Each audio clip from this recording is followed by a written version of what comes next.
Okay, so everybody who doesn't know this other gentleman on the other side of the screen from me, this is Daniel Keeton with Keeton and Company. You have your own company. Love that. You've built something very large, and I'm very inspired by you. I don't know a lot about your background and like how you started out, how long you've been in it, and how fast it's grown. So do you want to kind of tell everybody just a synopsis of who you are, what you've built, where you started? Sure. Thanks, Jenny, and thanks for having me do this. The feeling is absolutely mutual. I don't know how much I've told you this, but I've followed your business a lot and admired you and your marketing, your brand, and your presence.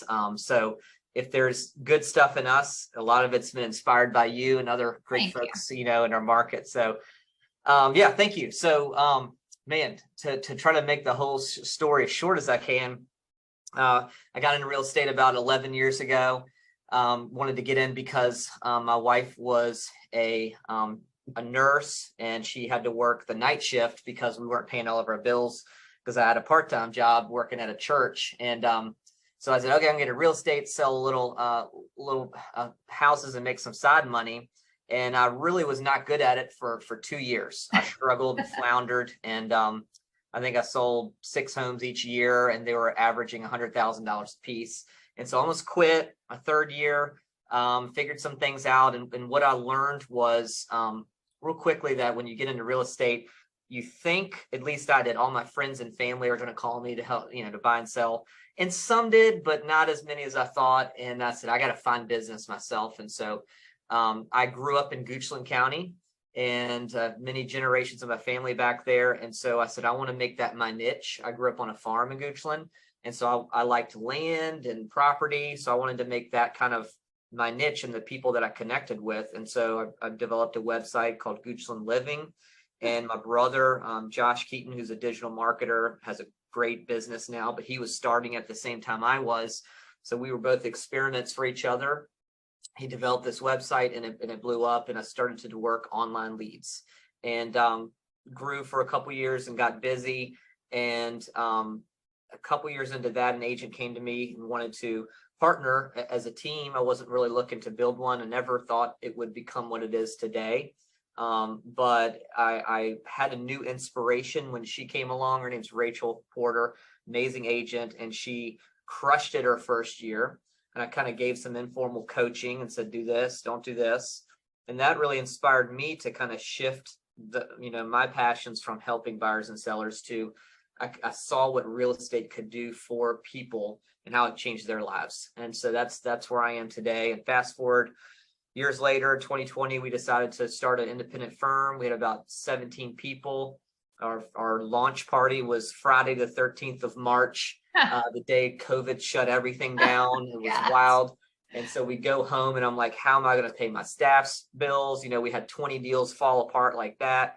But we really, we formed a unique culture, I think, when we were at that time. We started doing Zoom calls like a lot of people are doing today, and just connecting and collaborating and having everyone share strengths that they have. I looked around, I said, hey, this person's great at listings, and this person's great at social media. And I said, hey, you teach these days. And so we really developed this collaborative culture from that, which I would attribute a lot of the good things that happen today from that time. You're really tested in those tough times.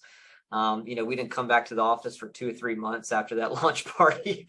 And but here we are today. We have about 75 realtors, 15 staff people, and we're an independent firm, but we run a team style model. We don't brand it as a team necessarily, but then we have independent agents. So it's about 2/3 on the team like model and about 1/3 independent agents. So that's the overview. That is amazing. I did not know that you had only sold 6 houses like in your first 2 years. Yeah, I was terrible.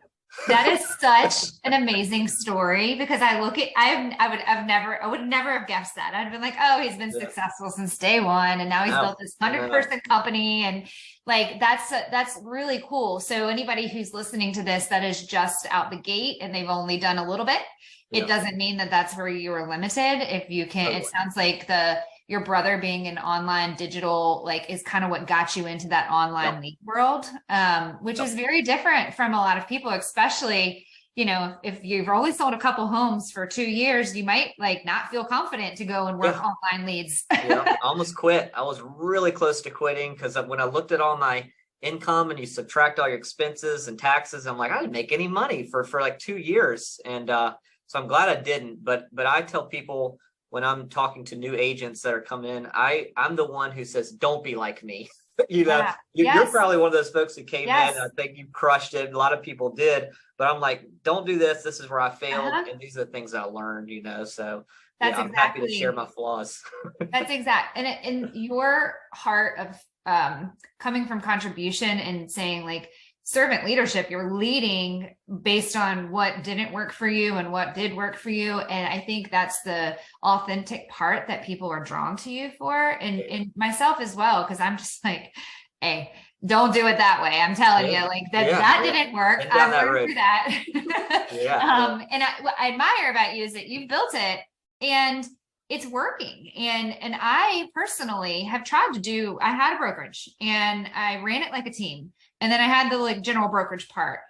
And then I realized in myself that's not what I want. That's just not what I want. And yeah, so I've taken it back really small now to a team. And, but I just admire the fact that you keep going and you have built this massive thing scaled, you know, very large. So tell me kind of how it works at Keeton and Co. I know you have the team model that people can buy into, that they can be their own agent. You have 15 staff. Do you have ISAs? Like, how does lead yeah. generation and things like that work for your team? Your ISAs, if you have any, and then Yeah. your, like, what are your standards with that? Sure. Yeah. So that's been a journey in itself. Just the lead generation, the appointment generation, lead conversion over years. So first few agents, it was a little easier. We were buying Zillow leads. We started to do Realtor.com leads, and we had my website leads that were coming in, and they were pretty warm. They were like people who said, I need help from a realtor. But as we grew and scaled, I started to realize, okay, it just gets expensive. There's not enough. So we got to figure out other types of leads. So for a couple of years, it was like a game to me. It was like, how cheap can I generate a lead? And I remember I started to generate leads on Facebook through Google Forms. You can create lists of homes. You can use a single listing and say, hey, for more information, fill out. And Google, if you might know, but like it will auto fill all their information in, so it generates a lead. And so I remember I got it under $1. I was like, I got a lead for 97 cents. I was telling my wife. And so my goal was just to get as many leads as I could for an agent. And I realized that that was not the answer to their problems. When I thought it was, they thought it was. Maybe it's like, hey, I need to sell more houses, so I just need more leads. So there's so many factors in that. There's, the quality of the lead, which I would say they're all quality. They're all people. I think Chris Elliott said that all leads are people and all people are leads. So it's not that, but it's how far they are on the funnel of wanting to buy a house. So, Facebook leads are 6.5 months out. Pay-per-click leads can be a year, 2, 3 years out. And so it was that, but also finding the right amount to give to somebody in a certain period of time. There's a term that someone brought to me called destructive abundance. And, we can apply it in many parts of our life, but the idea is that when you have too much of something, you actually accomplish less. It's not just about less efficiency, but it's less overall. So trying to figure out, that flow to give somebody where they can go deeper and not just so wide. And that's been a journey over the years. We've had a journey on how we distribute leads. That's been a big thing. We've done the round robin. We've done the first to claim. We've done pass to this agent who we think is the best, pass to this agent who just doesn't have many and needs more, pass to this agent who's closing a lot, but we weren't tracking the efficiency of those closings.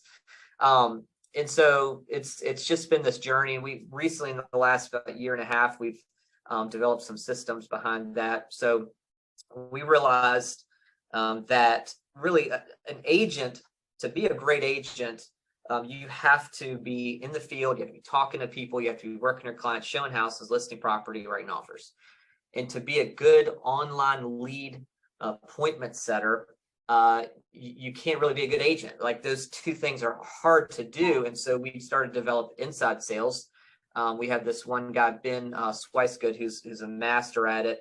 And his first like day, I think, doing it, he sets a $1.5 million listing appointment, and I'm like, light bulbs going off. I'm like, okay, there's something here, you know. And so he did it for a year and a half. He's an outside agent now with us, with a team of his own. But anyway, so over the years, we've just added more people to that team and developed different processes. Working on the pay structure of it, changing it where we used to pay only on closings, but now we pay them a salary, appointment bonuses, and the closings. So to motivate them to just get them in front of the agents. And so, yeah, they have a system that we use. Follow Up Boss, create a set of lists based on where people are in the funnel.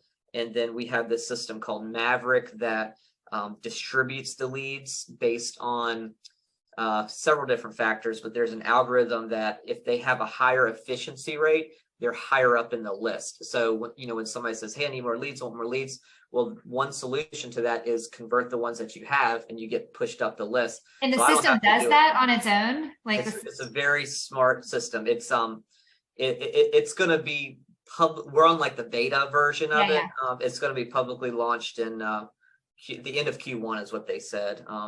But if anybody wants it, I'm free to message me. I can connect them to the folks who are developing it. But it has really changed our business. So I have a dashboard and a sales management tool, and it's so like one of the things is with lead distribution is like not everybody wants to be in the same area. So we have 40 agents receiving leads, and some live in New Kent. Maybe somebody lives in, you know, Mechanicsville, and somebody lives towards Charlottesville. So you can choose areas that you want to be in, and the system only sends you the ones that you might want to be in, versus before we had all these lists and we're like, I think this person we're begging agents, will you take this? Like, nah, it's a long ways away. So the system just beautifully kind of like hands it out to those people, and then kind of distributes it based on also how many they've taken in the previous 30 days, because we set people at different capacities depending on their conversion rate, how new they are.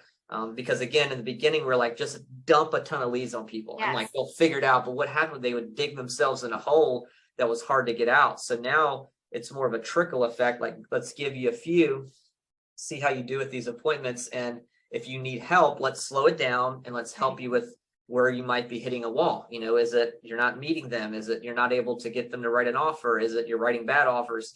And so let's fix the problem earlier before we overwhelm you with destructive abundance of leads. So I love that. Destructive abundance is so true, especially when you're on online lead world, because I personally have thousands of names in a database that are online leads. But if you're not cultivating them, the ones that could actually be the buyers and sellers of right now maybe came in a year and a half ago, that they've been so far pushed down that like you have so many, it just is destructive. Like it's overwhelming. You're like, oh, where do I go? What do I do? Right. And so, but I love that system kind of does it based on, you know, what your conversion is, because what I'm hearing you say is that by using something like that, you can actually get down to the skill level. So, you know, it's not, I always say people, you're not getting business because of skill or effort, which one? And it's one of the two.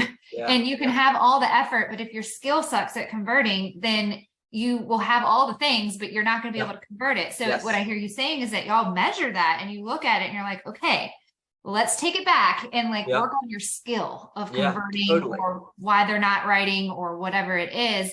So you're not just creating a bunch of resentment of like, well, I've given you a bunch of leads and you're not like, everybody's frustrated. Exactly. I think it's so good. I'm going to remember that. It's either your skill or your effort, but it's so true.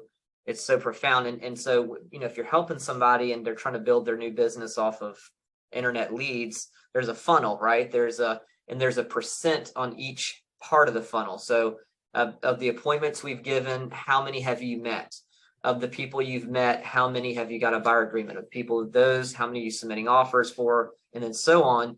And there are people who are comfortable or good maybe at one part of that funnel, but they might be struggling at the other part. So that's what we want to try to do, is figure out sooner than later where they might be struggling. If it's at the top of funnel, just for instance, we have a handoff process. So an ISA sets an appointment, it goes through that system, it's cleaned by an agent, and then a virtual assistant makes a group text message to them The agent is supposed to do a video reply within 5 minutes, so they can see and hear a face, see right there. And then they're supposed to call within 30 minutes to go deeper with that client and offer other properties to show, that kind of thing.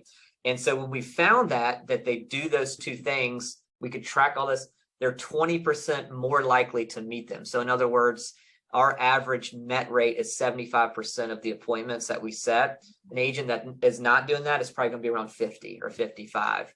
And so it's just a matter of like the math is there, the numbers show you the story, and we want to help you find your place and success in there. Basically. I love that leads into one of my other questions. And gosh, I could talk to you about this all day, because I think people will be inspired to hear this if they want to build something like this out. I love that it's not just like, okay, we've gotten somebody to a warm point and call them. Like, you have a system even down to, okay, we have a VA that then sets up a group text. So the number is in your phone. It is literally in front of you. And we have standards around sending a video message. Like, that is worth its gold, because you can put a face with a name. You're a real person. And these online leads a lot of times are getting, multiple people reaching out to them because they filled something out. And when you're able to personalize it with that video, that's so smart. And it's on a text message where a lot of people respond to most than an email or something like that. So you really thought through that, like, conversion, which I'm sure it has, results for you, because you're able to do it in a different way, in a methodical, way. Well, you think about it, and everything we have, they're rip off and duplicate. So I can't take credit for stuff. So I just try to learn from a lot of people, but there is a study that showed that for every lead that you have in your CRM, they're in 6 other CRMs. So, they're just filling out forms and on Zillow and Realtor.com, all these sites. And where we make the mistake, I think, as agents, is assuming that they're going to wait for us, like that they're going to be there. And one of the things we say around here is there's no dibs in real estate. Like, oh, that's my lead, that's my person. You've got to earn it. You've got to keep it. And so you got to think about, okay, if 7 other people or 6 other people are reaching out, how can I stand out? And the video is just one way to make yourself stand out, I think. And it does help, because you're right. They're getting, Realtor.com, you're paying shared leads. They're getting like, man, you're the 4th person to call me, and it's only been 30 seconds. It's crazy. So you gotta be fast and good. I had somebody, I was a listing agent on a piece of land, and this lady called me and she wanted information about the land. But she goes, I get her on the phone and we're talking. She goes, I made a mistake. And I was like, what's the mistake? And she's like, I put my information in on Zillow, and now I have all these people calling me. And I was like, well, I can tell you that I'm not the Zillow person. I am the listing agent. I'll give you the information. There's no benefit to me other than, like giving you the information from my seller. And she's like, I'll never do that again. And I was like, because she was getting thrown up on. But I firmly, I always tell people, like, I look at what works for me. If somebody sent me a video on my text and everybody else was just sending me the same dialogue, the same script from whatever they've been trained to do, you're going to stand out on me with that. Versus the same, like, how can I help you? I see you were looking at 123 Main Street. Tell me your real estate need. Like, that's the cliche stuff that I think brings people out. And when you can think differently. So just a follow-up question, because I'm super curious about this now. When they send that group text and they go to make the video, are they just like pulling up their screen on their video like they would to make a video with someone else and just being like, boop? Like, is it that? So we use Follow Up Boss as our CRM, and you can send video text through Follow Up Boss. Gotcha. So it all integrates and saves it, I'm sure. And so that way that inside sales can track it, because obviously they're getting paid partially when it closes. So they have incentive to make sure it gets to the closing table. So they can see, did the agent do the 5-minute video text and the 30-minute call? And if not, we reach out and say, hey, what's going on? But it's all done through the CRM. We realize that we have to track things. We have to track things in order to be able to help people, right? And if somebody comes and they say, hey, I'm struggling, I'm not converting, I'm not doing it. First thing I look at is the CRM and say, are you following the list that we have? Are you following the process? Let me look at the percentages. I can tell their own appointment rate, how many appointments they have been held. And then, once it's there, it paints a picture, we can help them. But it's all done through Follow Boss. What I love about this type of model is and I've experienced it, there are a lot of people who come into real estate and they just want to know how many leads you're going to give them. Like Yeah, that's their yeah, main, well, I'll come to you, how many leads you're going to give me. yeah. But you've built in a lot of teams that do this, you've built in the accountability to the leads. It's not just, I'm going to throw you leads and just go work them. You have accountability to that. I'm sure that is, we've got to get, like, we're spending money on this, but a lot of people, I remember I taught a principles of real estate class, and the girl, bless her heart, she's like, so when I get my license, like, who gives me the houses to sell? Yeah. Okay, well, number one, you go get the houses to sell. And I think it was that mentality of like, you give me the product, I work as an employee. Sure. And I know that there are models like that as well, Sure. but it's just so interesting to me how people look at real estate sometimes of like, no, lead generation is your job. It's part of your job. You're an independent contractor. Our goal is to, like we said, we can't make somebody successful, right? You can't force somebody to be successful, but what we can do is create an environment that if they choose to take hold of it, they can be successful. So that's why, that's where the accountability comes in, is like, hey, we've proven the success is there. We have all these agents that do it. So, it's not the leads, it's not the quality of the leads. You're getting the same ones they're getting or whatever. And one thing I've found is if I'm interviewing somebody and that's the first thing they say, or is like, how many leads, I've had people ask that, or like, I try to redirect that. But somebody told me once, and it's so true, if somebody joins you because of leads, they're going to go somewhere else because of leads. So you got to create a bigger value proposition than just the leads or the quality of the leads or whatever it might be. But it's like, hey, it's the coaching around it. It's the culture, it's the environment, it's support. All that stuff works together. But somebody said, I heard a team leader say one time, I'm not a lead pimp. Don't treat me like one. Yes. Yes. And that is true. Like, that is not my job, is to pimp out leads to you. When you are diving into like, okay, let's look at the skill, you are investing in that person and their education. And so you become an educator. And like you said, I've seen all your cultural, like, things that you guys do to build atmosphere and culture and like family at Keeton & Co. And so it's really admirable what you've built. And I really appreciate you. I know we're kind of run out of time. I could talk to you for a long time, but I appreciate you just sharing and being vulnerable about what works and what doesn't, and how you've had to pivot over the years, because I think that's an important message to someone, even at my level of like, maybe you want to build that out, but okay, it's not going to be like this beautiful picture of like, you just build it and they come and the ISAs are perfect and the salaried models are perfect, because there's so many different ways to do it. And it's finding what works for what you believe in, what you want your company direction to be, and all of that. So. And we're still figuring it out. It's easy to think like, okay, I've got a long ways to go, but yes, we have figured some things out. But there's still a lot that we need to learn, and we're learning from other people. So that's just, life, that's business, that's the journey we're on, is like, how can we just get a little bit better today? That's the goal. I love that mentality. I'm very much the same. Well, again, everybody, this is Daniel Keeton with Keeton & Company. If you do not follow them, please follow them. They have, like he just said, like, just great ideas and just some good events. And I get inspired by just following your social media. But if you have any questions for Daniel, I do know that you are always like happy to just talk.